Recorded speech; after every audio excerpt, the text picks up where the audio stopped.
தாய் தமிழ் உறவுகளுக்கு வணக்கம். திமுகவை தெலுங்கர்களிடமிருந்து மீட்போம்.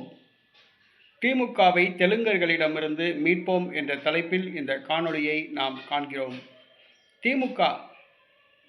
திமுக திராவிட கழகத்திலிருந்து பிரிந்து வந்ததுதான் இந்த திமுக.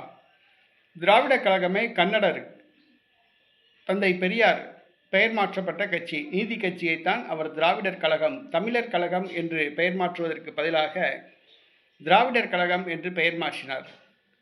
திராவிடர் கழகத்திலிருந்து பிரிந்து வந்த இந்த திமுக அண்ணாதுரை என்ற ஒரு தெலுங்கரால் ஆரம்பிக்கப்பட்டது. நாம் எல்லாம் திராவிடர்கள் என்று கூறி திமுகவை வளர்த்தது, ஆட்சியை பிடித்தது. அண்ணாதுரை தெலுங்கர் முதலமைச்சராக பதவியேற்றார். அண்ணாதுரைக்கு பிறகு தமிழர் தலைமை ஏற்கக்கூடாது என்று கருதி கன்னடர் தந்தை பெரியார் சூழ்ச்சியால் தெலுங்கரான கருணாநிதி திமுகவின் தலைமை பொறுப்பை ஏற்றார். திமுகவின் சார்பில் முதலமைச்சராக பதவியேற்றார். தொடர்ந்து திமுக தெலுங்கர்களுடைய கட்டுப்பாட்டில் உள்ளது. தமிழகத்தில் 95% அதிகமான பேர் தமிழர்கள். ஆனால் தமிழ்நாட்டின் முக்கிய கட்சியான திமுக ஒரு தெலுங்கருடைய கட்டுப்பாட்டில் இருக்கிறது. நாம் எல்லாம் திராவிடர்கள் என்று கூறி ஒரு தெலுங்கு கூட்டம் திமுகவின் தலைமையை கைப்பற்றி தமிழகத்தின் ஆட்சி பீடத்தில் அமர்ந்துள்ளது. அது கோடி கோடியாக கொள்ளையடித்து சொத்து சேர்த்துள்ளது. தமிழ்நாட்டின் சொத்துக்களை எல்லாம் ஒரு தெலுங்கர் சம்பாதித்து வைத்துள்ளார். அதுதான் கருணாநிதி குடும்பம். கருணாநிதி குடும்பம் கோடிக்கணக்கான சொத்துக்களை, தமிழ் மக்களுக்கு சொத்துக்களை, தமிழர்களுடைய சொத்துக்களை எல்லாம் சுரண்டி அவங்க சேர்த்து வச்சிருக்காங்க. ஆக இன்னைக்கு திமுகவில் பார்த்தீங்கன்னா ஏறத்தாழ 20க்கும் மேற்பட்ட மாவட்ட செயலாளர்கள் தெலுங்கர்கள், சட்டமன்ற உறுப்பினர்கள் 30க்கும் மேற்பட்டோர் தெலுங்கர்கள், மேயர்களில் அநேகம் பேர் தெலுங்கர்கள், கவுன்சிலர்கள் அநேகம் பேர் தெலுங்கர்கள். திமுகவில் கட்சி பொறுப்புகளில் 30%க்கும் மேற்பட்டோர் தெலுங்கர்கள் தான் இருக்காங்க.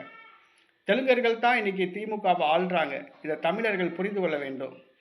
திமுகவில் உள்ள தமிழ் குடிகளை சார்ந்த கள்ளர், மறவர், அகமுடையார், தேவேந்திரகுல வேளாளர், பறையர் சமூகத்தை சார்ந்தவர்கள், பிள்ளைமார் சமூகத்தை சார்ந்தவர்கள், உடையார் சமூகத்தை சார்ந்தவர்கள், நாடார் சமூகத்தை சார்ந்தவர்கள், முத்திரையர் சமூகத்தை சார்ந்தவர்கள், வன்னியர் சமூகத்தை சார்ந்தவர்கள், இவங்களுக்கெல்லாம் உணர்வு வேணும். உடையார் சமூகத்தை சார்ந்தவங்க, இவங்களுக்கெல்லாம் உணர்வு வேணும். நாம் எல்லாம் தமிழர்கள். ஆனால் இந்த திமுகவை ஒரு தெலுங்கை கட்டுப்பாட்டில் வச்சுருக்காப்புல. திமுகவை நம்ம தமிழர்கள் மீட்கணும். தமிழ்நாட்டை சார்ந்தவர் தான் திமுகவுக்கு தலைவராக வரணும். தமிழ்நாட்டை சார்ந்தவர் தான் திமுகவுக்கு பொதுச் செயலாளராகணும். தமிழ்நாட்டை சார்ந்தவர் தான் திமுகவுக்கு இளைஞரணி செயலாளராகணும். தமிழ்நாட்டை சார்ந்தவர் தான் தமிழ்நாட்டுக்கு முதலமைச்சர் ஆக வேணும் அப்படிங்கிற ஒரு உணர்வு வேணும். ஆக திமுகவில் உள்ள இந்த தமிழ் குடியை சார்ந்தவர்கள் நாம் தமிழர் என்ற இன உணர்வு கொள்ள வேண்டும். திமுகவை தெலுங்கர்களிடமிருந்து காப்பாற்றுவோம். திமுகவை தெலுங்கர்களிடமிருந்து காப்பாற்றுவோம். திமுக தலைமைக்கு தமிழர்களை தேர்வு செய்வோம். தமிழக முதலமைச்சராக ஒரு தமிழரை அமர வைப்போம். திமுகவை தெலுங்கர்களிடமிருந்து மீட்போம்.